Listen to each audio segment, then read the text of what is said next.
Assalamualaikum warahmatullahi wabarakatuh. Selamat pagi, mahasiswa metode penelitian agribisnis. Hari ini kita belajar mengenai topik penelitian. Oke, apa itu topik penelitian?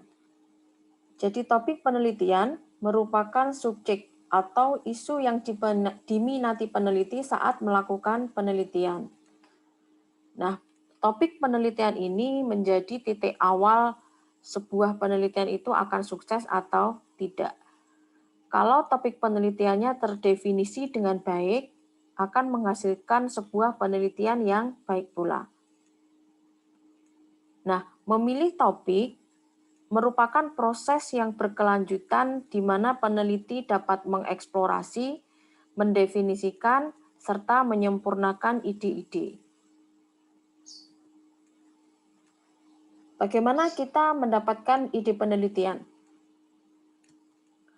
Yang pertama, bisa dari pengalaman profesional, dari pengalaman kita bekerja, dari pengalaman kita sebagai mahasiswa ketika sedang melakukan field trip, atau kalau kita bekerja di sebuah instansi, dari pekerjaan-pekerjaan yang ada, tugas-tugas yang ada, kita bisa mendapatkan ide-ide penelitian. Yang kedua bisa dari pertanyaan yang menggebu-gebu gitu. Jadi pertanyaan yang membuat kita ingin tahu sekali kenapa bisa begini, kenapa bisa begitu. Itu bisa kita jadikan ide penelitian. Kemudian dari membaca apa saja. Jadi terutama membaca jurnal, membaca artikel-artikel ilmiah, membaca buku. Meskipun membaca jurnal itu lebih recommended daripada membaca buku, karena biasanya buku itu berisi mengenai teori-teori yang bersifat general. Kemudian bisa juga dari kita membaca majalah, membaca tabloid yang berkaitan dengan bidang kita. Bisa juga literatur itu kita dapatkan dari internet, dari browsing, gitu, atau kita searching sesuatu, kemudian kita bisa mendapatkan ide penelitian. Bisa juga ketika kita mendatangi pertemuan ilmiah, kita ikut seminar, ikut conference, atau kita ikut workshop, kemudian di situ ada sharing knowledge dari pembicara, dari speakernya, dan kita mendapatkan pengetahuan-pengetahuan baru yang menjadi inspirasi muncul ide penelitian.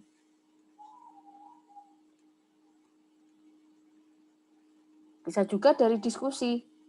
Diskusi ketika mengikuti pertemuan ilmiah atau diskusi di kelas dengan teman kuliah, diskusi dengan teman-teman di komunitas, diskusi dengan kolega di tempat kerja. Itu juga bisa menimbulkan ide penelitian. Nah, ide penelitian itu bisa diperoleh dari pengalaman yang tidak terduga. Misalnya kita berkunjung ke suatu tempat, kita traveling ke tempat yang baru, yang menarik. Kemudian kita mendapatkan ide yang menarik yang belum pernah kita lihat, belum pernah kita temui, tapi itu bisa diangkat sebagai ide penelitian. Atau ketika kita jalan-jalan menemui teman, mengunjungi partner bisnis misalnya, atau kita bertemu dengan masyarakat di suatu tempat tertentu, bisa juga ide penelitian dari masyarakat di lingkungan sekitar kita.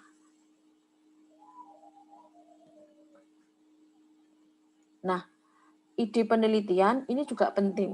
Kita bisa mendapatkannya dari minta pendapat orang yang tepat.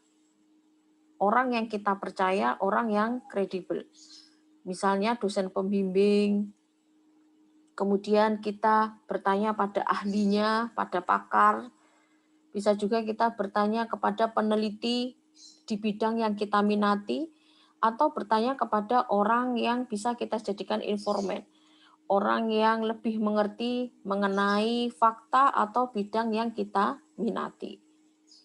atau orang yang lebih mengerti mengenai kejadian tertentu atau fenomena tertentu yang ingin kita jadikan suatu studi.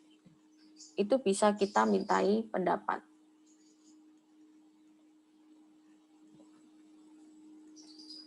Nah, akan tetapi seringkali dalam menentukan ide kita mengalami kebingungan. Jadi memilih topik itu bukan suatu suatu hal yang mudah. Ada beberapa ide gitu. Atau bisa juga masalahnya itu karena terlalu banyak ide. Sehingga kita bingung untuk memilihnya. Sepertinya semuanya penting. Semuanya menarik untuk diangkat sebagai topik. Lalu bisa juga karena kita tidak punya ide sama sekali. Maaf, ini bukan menentukan ide, tapi menentukan topik ya.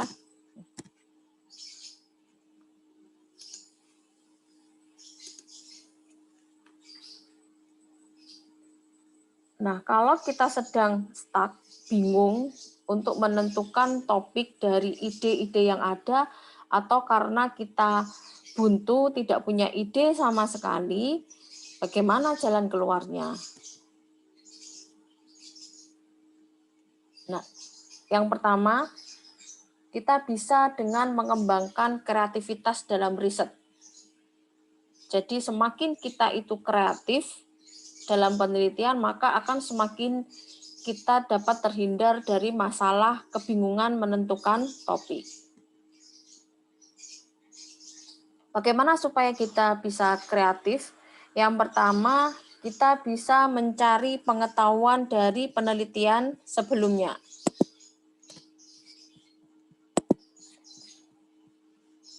Kita baca jurnal-jurnal atau hasil penelitian sebelumnya yang sudah dipublish ke jurnal. Kemudian kita bertukar pikiran. Tadi dari diskusi itu kita bisa muncul ide ya. Nah, itu bertukar pikiran dengan siapa saja bisa juga akan meningkatkan kreativitas kita.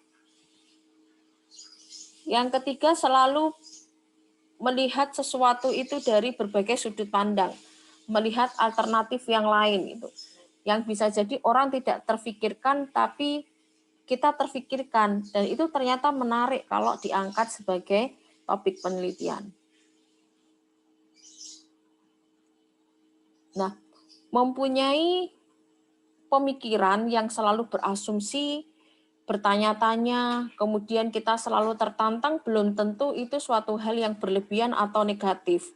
Karena dari bermain asumsi, kemudian kita bertanya-tanya, dan kita merasa tertantang, itu di situ muncul suatu kreativitas penelitian. Lalu kita mencari pola atau hubungan. Kenapa itu bisa terjadi? Kenapa masyarakat begini? Kenapa masyarakat begitu? Kenapa dampaknya bisa negatif? Kenapa dampaknya bisa positif? Nah, itu bisa kita jadikan ide juga. Dan jangan lupa, kita tidak akan kreatif kalau kita selalu bermain di zona aman. Jadi kita tidak berani mengambil resiko. Jadi kalau kita ingin menjadi seorang peneliti yang baik, yang punya ide-ide yang outstanding, itu kita harus berani mengambil resiko. Kemudian harus siap juga menghadapi ketidakpastian. Nah, jangan pernah mematikan curiosity kita, jangan pernah membiarkan keingintahuan kita itu mati begitu saja. Jadi biarkan saja kita itu selalu ingin tahu, kita selalu bertanya, selalu penasaran. Gitu. Belum tentu kekepoan itu memiliki makna yang negatif. Bisa juga itu menimbulkan kreativitas-kreativitas dalam penelitian.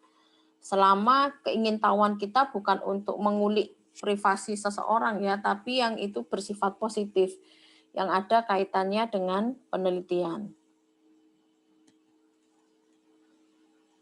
Kemudian biasakan juga kita men-set suatu masalah. Jadi kalau ada fenomena atau kejadian atau suatu gejala, coba kita runtut masalahnya. Kita telusuri, kemudian kita setting sebenarnya masalah ini bisa terjadi karena apa. Nah, kalau kita terbiasa mengamati, kemudian memikirkan, mencerna masalah yang sedang terjadi, lalu ditulis semuanya. Apa yang ada di pikiran? Apa yang ada di pikiran itu sebaiknya ditulis. Supaya tidak lupa. Karena peneliti itu sama seperti pencipta lagu. Kalau pencipta lagu itu sering muncul ilham, timbul ide nada atau irama tertentu beserta liriknya. Kalau tidak langsung ditulis, bisa jadi besoknya sudah lupa, lusanya sudah lupa gitu. Ketika mau dieksekusi sudah lupa kemarin apa ya notnya, iramanya gimana ya. Jadi ide penelitian pun juga akan bisa hilang begitu saja kalau kita tidak menulisnya. Sekarang kan lebih mudah ya. Jadi kalau kita tidak bawa alat tulis, tidak bawa notebook misalnya, kemudian tidak ada pulpen, kita bisa mencatatnya di HP.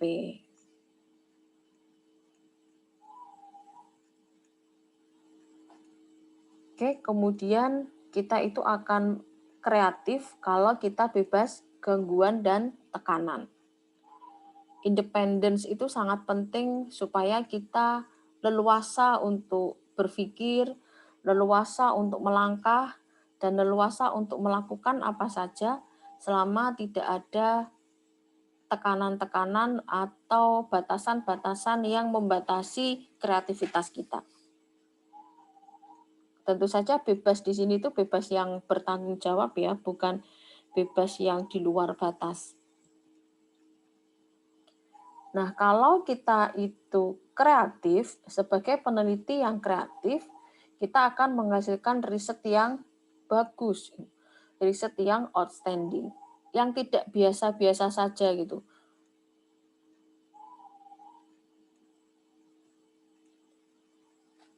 Nah, kalau kita sudah berusaha untuk mengkreatifkan diri, kemudian kita masih belum juga mendapatkan topik penelitian. Lalu kita harus bagaimana? Ada beberapa strategi. Yang pertama, kita bisa melakukan substitusi dari penelitian yang sudah ada. Ini yang lazim diambil oleh mahasiswa S1. Jadi substitusi itu kakak tingkatnya sudah meneliti tentang misalnya analisis permintaan tomat gitu. Nah, terus disubstitusi, tomatnya disubstitusi jadi analisis permintaan cabai gitu misalnya. Itu bukan tidak boleh, gitu. Itu bisa jadi strategi untuk mendapatkan topik penelitian. Ini tidak membicara, kalau di sini strateginya bukan strategi untuk itu ya, untuk mendapatkan suatu penelitian yang outstanding. Ini adalah strategi kalau kita belum juga mendapatkan topik penelitian. Kemudian yang kedua, kita bisa mengkombinasikan. Dari membaca penelitian-penelitian sebelumnya, kita melakukan kombinasi. Sehingga penelitian kita itu berbeda dengan penelitian sebelumnya.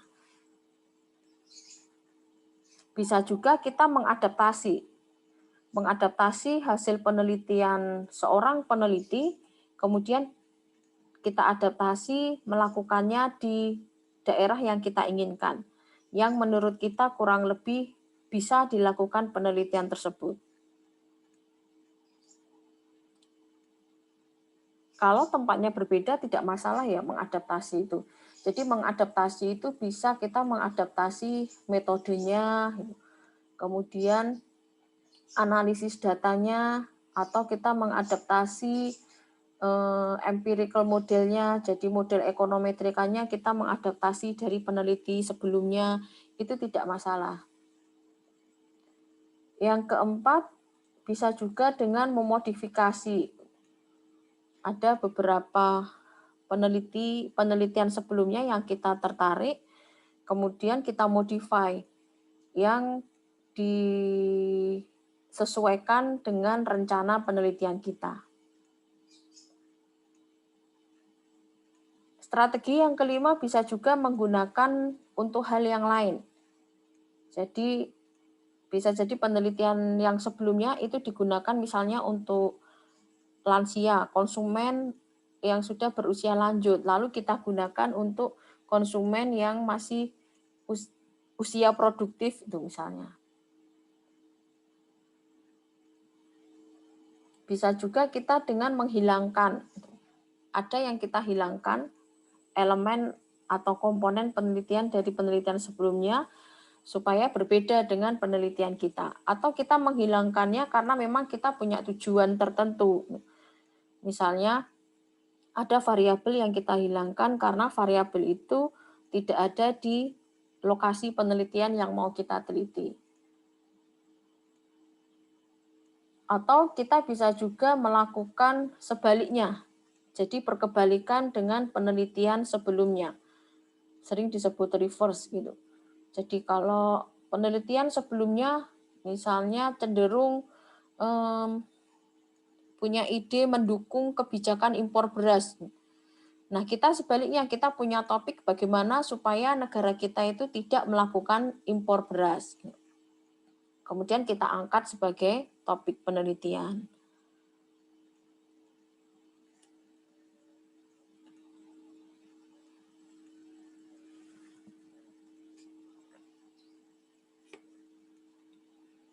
Oke, lalu kalau kita masih mengalami kesulitan juga, jadi tadi sudah ada strategi-strategi bagaimana kita menemukan topik penelitian, kita bisa menggunakan starting point berikut yang bisa kita pertimbangkan sebagai topik penelitian. Yang pertama, kita membuat suatu hipotesis. Jadi hipotesis dari penelitian sebelumnya itu kita bantah atau kita dukung. Itu tidak masalah ya. Kita boleh melakukan hal tersebut. Atau kita melihat hal yang simpel yang terjadi dalam keseharian sehari-hari. Jadi ternyata dalam kehidupan sehari-hari kita itu sebenarnya ada masalah yang selama ini tidak kita sadari. Itu bisa kita angkat sebagai topik penelitian. Atau kita berawal dari sebuah ide dan kita berkeinginan untuk menguji ide tersebut.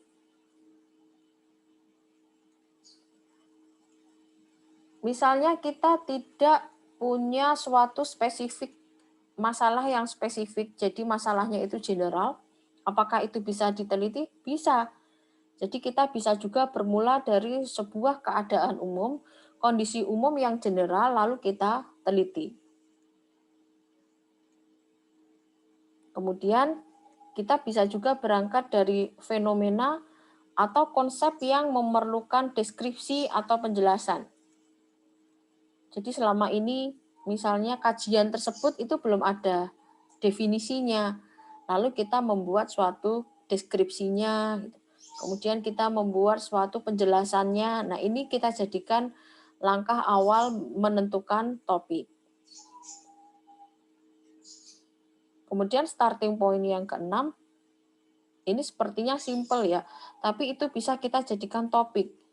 Contohnya ada kekurangan data yang harus diisi. Ini terutama kalau kita menggunakan data sekunder. Misalnya, oh ternyata belum ada data konsumsi yang itu sifatnya bulanan. Selama ini BPS itu kan Susenas menggunakan data 1 minggu sebelum survei ya, itu konsumsinya. Nah, itu kita bisa melakukan penelitian untuk mengisi kekurangan data. Jadi belum pernah ada dataset dalam kurun waktu periode tersebut, kemudian kita melakukan penelitian dengan periode yang belum ada itu. Yang ketujuh, bisa juga kita melakukan sebuah riset untuk pelayanan yang harus dievaluasi. layanan kartu tani, apakah subsidi pupuk selama ini sudah efisien misalnya. Itu kan sebuah ide yang sederhana gitu, tapi bisa menarik untuk dijadikan topik penelitian. Oke, yang ke-8 ini sudah kita singgung di depan tadi, jadi berkaitan dengan keinginan untuk mempelajari literatur, kemudian bisa juga berawal dari kita mewawancarai seseorang atau tokoh atau informan, kemudian kita mencoba untuk menelitinya. Nah, ide itu juga bisa kita peroleh ketika kita menerima order dari perorangan atau suatu lembaga. Ini biasanya nanti kalau kita bekerja di lembaga riset gitu. Karena banyak ya lembaga-lembaga riset itu yang memang menerima order untuk meneliti. Misalnya AC Nielsen biasanya menerima order dari perusahaan-perusahaan untuk meneliti survei pasar, untuk melakukan riset-riset pemasaran. Kemudian yang terakhir, bisa juga kita mendapatkan ide atau berangkat menentukan topik itu dari tugas kuliah dari dosen. Itu sangat sederhana sekali, tapi bisa juga dari situ kita justru mendapatkan topik.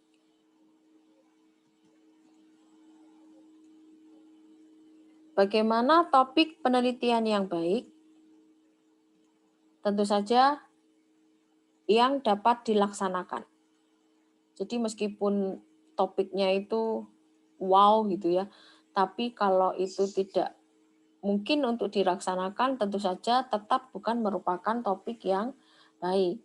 Topik penelitian yang baik itu adalah topik yang realistis, yang itu dapat dilaksanakan. Yang kedua tentu saja menarik. Yang ketiga, memiliki kebaruan atau belum merupakan pengetahuan yang sudah umum di masyarakat. Jadi punya novelty. Itu adalah ciri topik penelitian yang baik. Kemudian yang keempat, ini penting ya, topik penelitian itu harus etis untuk diteliti. Jadi jangan sampai mengandung unsur sara. Lalu relevan juga untuk diteliti sesuai dengan kompetensi dan spesialisasi penelitinya. Jadi kalau bidang kita agribisnis, berarti yang kita teliti tentu saja topik-topik yang itu masih rumpunnya agribisnis. Jangan sampai kita agribisnis meneliti tentang baterai litium atau meneliti tentang Internet of Things. Kalau meneliti tentang dampaknya yang itu berkaitan dengan sosial ekonomi masyarakat, masih mencakup termasuk ke rumpun ilmu agribisnis, tapi kalau penyusunannya atau pembuatannya itu tidak termasuk rumpun ilmu agribisnis. Kemudian yang ketujuh, sumber dayanya mendukung. Jadi biayanya mendukung, waktunya mendukung, kemudian fasilitasnya juga mendukung. Dan pastikan topik yang kita pilih itu dapat diselesaikan dalam jangka waktu tertentu. Harus ada plan, harus ada timeline ketika kita menentukan topik penelitian. Dan yang terakhir, kita sebaiknya membuat atau merancang sebuah penelitian yang itu penting dan juga relevan pada saat dan situasi tertentu gitu. Karena bisa juga kita menelitinya sesuatu yang sudah terjadi. Itu tidak masalah, berarti nanti kita menggunakan data sekunder. Jadi tidak harus relevan pada saat dan situasi sekarang, karena sejarah itu juga punya pelajaran untuk kita melangkah atau merumuskan suatu rekomendasi kebijakan. Oke, demikian kuliah metode penelitian agribisnis pada hari ini. Selanjutnya kita lanjutkan di Spada dan WA Group. Terima kasih atas perhatiannya. Wassalamualaikum warahmatullahi wabarakatuh.